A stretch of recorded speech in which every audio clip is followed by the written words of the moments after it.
Hi everyone, see in this problem here determine the overall admittance for the given circuit. So when you observe that each component impedances are given, so resistance components impedance is 8 ohms is given, that is Z1, and Z2 is inductor impedance is J4 is given, and capacitor impedance J3 is minus J10 ohms is given.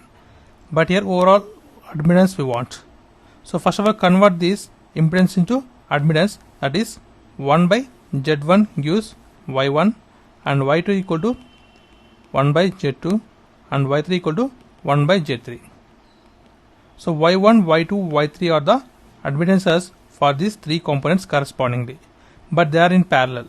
The overall admittance is equal to sum of all the admittances whenever the admittances are in parallel, that is Y equal to Y1 plus Y2 plus Y3.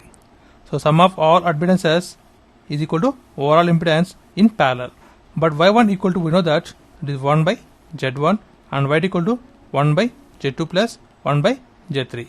Now substitute each value here, that is 1 by 8 plus 1 by J4 plus minus 1 by Z10.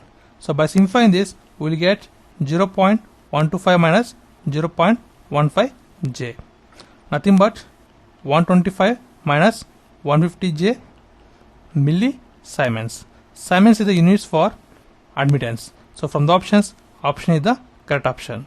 And this is the process of simplification. And thanks for watching. Please subscribe, like, share. Thanks.